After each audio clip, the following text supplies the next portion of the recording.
Ndombele part au clash avec Mourinho, les dernières infos mercato et les résultats des championnats espagnols, portugais et italiens. C'est parti pour ce JT Made in Foot du 24 juin. Et on entame cette édition en Première Ligue avec le Daily Express Sport qui ce matin fait la lumière sur Harry Kane, buteur lors de la victoire des siens hier soir face à West Ham.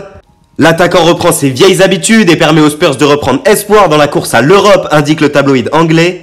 Victoire 2-0 pour les hommes de José Mourinho qui recollent donc à un petit point seulement de Manchester United et de Wolverhampton qui jouent tous deux ce soir à 19h. Mais au sein du vestiaire des Spurs, un clash aurait éclaté entre Tanguy Ndombele et José Mourinho. Selon TF1, le Français a indiqué aux Portugais ne plus vouloir évoluer sous ses ordres.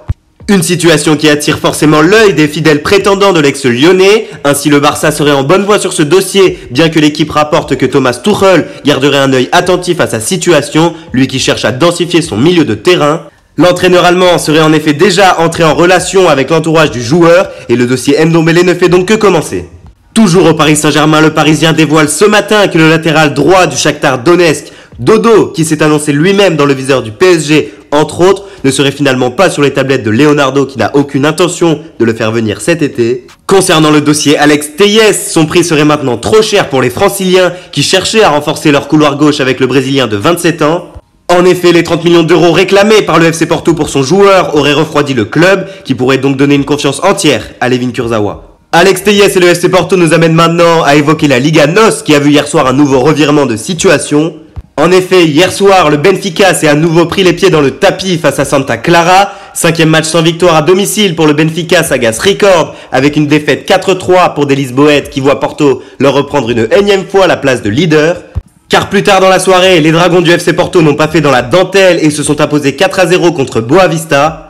La nuit de la Sainte Dragon se félicite au Jogo ce matin et ce sont maintenant 3 points qui séparent à nouveau les deux rivaux. À 6 journées de la fin, le mano à mano continue entre les deux géants portugais. On reste sur la péninsule ibérique du côté de la Liga espagnole cette fois-ci. Hier soir, le Barça recevait l'Athletic Bilbao au Camp Nou. Ils veulent la Liga, titre sport ce matin. Les Blaugrana ont travaillé dur pour arracher la victoire dans une rencontre difficile et se sont finalement imposés 1-0 grâce à un but salvateur d'Ivan Rakitic. Un but en or pour Mundo Deportivo qui ce matin met en lumière le Croate, but qui permet aux Catalans de reprendre provisoirement la tête de la Liga, 3 points devant le Real Madrid. En effet, maintenant c'est au tour de Madrid comme titre Marca ce matin. Les hommes de Zinedine Zidane affrontent ce soir 22h Mallorca et devront donc impérativement s'imposer. La lutte pour le titre se poursuit en Espagne. Chez le rival madrilène, ça va mieux. L'Atlético s'est en effet imposé hier face à Levante 1-0. Un contre son camp de González aura donc suffi aux Colchoneros pour s'imposer et reprendre la 3e place du championnat aux dépens du FC Séville, qui compte maintenant 2 points de retard sur le podium à 7 journées de la fin.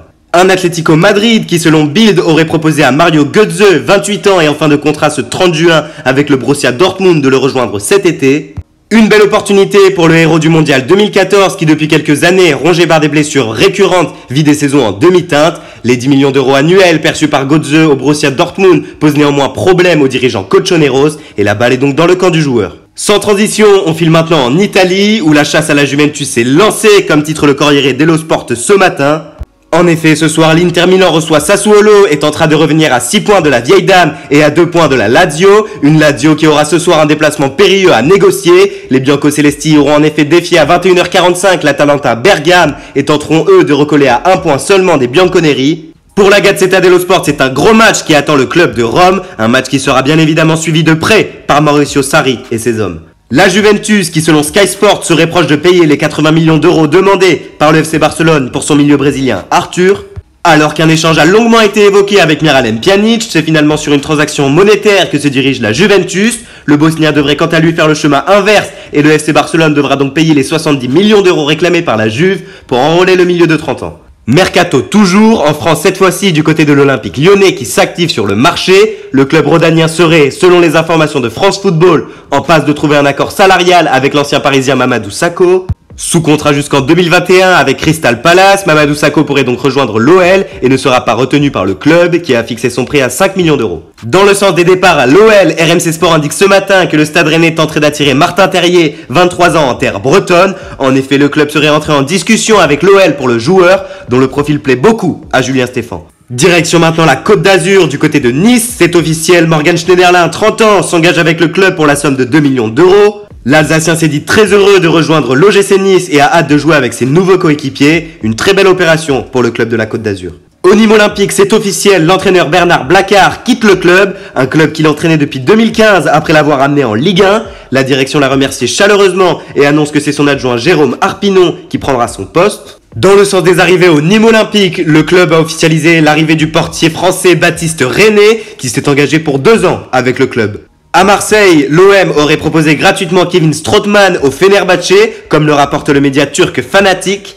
La masse salariale de Strootman, qui a été recruté pour 25 millions d'euros, coûterait maintenant trop cher au club, qui aimerait donc s'en séparer. Enfin, on termine cette édition du côté de l'Angleterre et d'Arsenal, qui a officialisé la prolongation de contrat de David Luiz pour 1 année supplémentaire. Merci à tous de nous avoir suivis, n'hésitez pas à vous abonner, commenter ou à liker la vidéo, et quant à nous on se retrouve demain pour un nouveau JT Made in Foot.